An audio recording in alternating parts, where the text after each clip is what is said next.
Tripunithura municipality ഭരിക്കുന്നത് ശ്രീ സുരേന്ദ്രൻ, അവിടെ BJP ഭരിക്കുന്ന ഒരു സമയത്ത് BJPയുടെ ഒരു സ്ഥാനാർത്ഥി അവിടെ വരുന്നത് നല്ല സ്ഥാനാർത്ഥി, അവർ വോട്ട് പിടിക്കും നല്ലോണം. ആൾക്കാർക്ക് ഇഷ്ടമുള്ള സ്ഥാനാർത്ഥിയാണ് ഞങ്ങൾ നിർത്തിയിരിക്കുന്നത്. ഞാൻ ചോദിക്കട്ടെ, കോൺഗ്രസിൻ്റെ സ്ഥാനാർത്ഥികളെ ഇപ്പോൾ കാഞ്ഞങ്ങാട് ഒരു കോൺഗ്രസ് സ്ഥാനാർത്ഥിയെ നിർത്തിയിരിക്കുന്നു. നിങ്ങൾ അതൊന്നും കാണുന്നേ ഇല്ല. കാഞ്ഞങ്ങാട് മണ്ഡലത്തിൽ ഇപ്രാവശ്യം UDF ജയിക്കാനുള്ള നല്ല സാധ്യത ഉണ്ടായിരുന്നു, നല്ല ഫൈറ്റ് ഉണ്ടായിരുന്നു.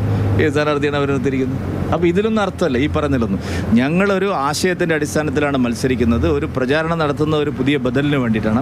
അപ്പോൾ ഏതെങ്കിലും പാർട്ടിക്ക് കുറച്ച് സീറ്റ് കൊടുത്തു കഴിഞ്ഞാൽ ഞങ്ങൾ മുന്നണിക്ക് ഇപ്പോൾ 100 സീറ്റിൽ ഞങ്ങൾക്ക് മത്സരിക്കേണ്ട ആവശ്യമുള്ളൂ. 40 ഞങ്ങൾ കൊടുത്തു. അല്ല, കഴിഞ്ഞ ഇലക്ഷൻ 2021 കെ സുരേന്ദ്രൻ പറഞ്ഞത് ഞങ്ങൾ ഇത്തവണ 35 സീറ്റ് ജയിക്കും എന്നുള്ളതാണ്. അങ്ങനെ പറഞ്ഞില്ല. ഇതാണ് അഭിലാഷ്, നിങ്ങൾ ഈ ഞാൻ പറഞ്ഞത് 35 സീറ്റ് കിട്ടിയാൽ ഞങ്ങൾ കേരളം ഭരിക്കുന്നു, 30 സീറ്റ് ജയിക്കുന്നല്ല ഞാൻ പറഞ്ഞു. അത്ര കിട്ടിയാൽ മതി, ഞങ്ങൾക്ക് 70 കിട്ടണം. ശരി, ഞാൻ ഇപ്പോഴും അതിൽ തന്നെ നിൽക്കുന്നു. മറ്റത്തൂരിൽ നിങ്ങൾ കണ്ടില്ല, 4 കിട്ടിയിട്ട് ഞങ്ങൾ ഭരിച്ചില്ലേ.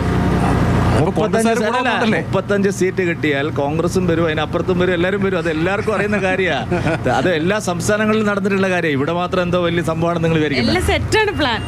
അല്ല, ഞങ്ങൾക്ക് അത്ര മതി ഇവിടെ ഭരിക്കാൻ. അല്ലാതെ അപ്പോഴേക്ക് പല കാര്യങ്ങളിലും മാറ്റം വരും. പിന്നെ ഞാൻ 35-ന്റെ കണക്ക് കൊട്ടക്കണക്ക് പറഞ്ഞതല്ല അഭിലാഷേ. ലോക്സഭാ തെരഞ്ഞെടുപ്പിൽ ഞങ്ങൾ 11 അടുത്ത് 1ാം സ്ഥാനത്ത് വന്നു, 9 അടുത്ത് ജസ്റ്റ് സെക്കൻഡ്, 15 അടുത്ത് ജസ്റ്റ് തേർഡ്. ഞാൻ ഈ 35 ശൂന്യതയിൽ നിന്ന് വിഭൂതി ഉണ്ടാക്കി പറഞ്ഞതല്ല. അതൊക്കെ ശരിയായിട്ടുള്ള ഞങ്ങളുടെ ഈ പ്രാവശ്യം ഞങ്ങൾ 35-നേക്കാൾ കൂടുതൽ സീറ്റുകളിൽ നിർണായക ശക്തിയാണ്. ഞങ്ങളെ പേടിക്കുന്നുണ്ട് LDF-ഉം UDF-ഉം. എത്ര സീറ്റ് പ്രതീക്ഷിക്കുന്നുണ്ട്? അല്ല, അത് വേണ്ട. അതിപ്പോ ഞാൻ എണ്ണം പറഞ്ഞാൽ ബാക്കിയുള്ളവർക്ക് വെറുതെ മത്സരിക്കുന്നത്. അല്ല, അത് ഞങ്ങള്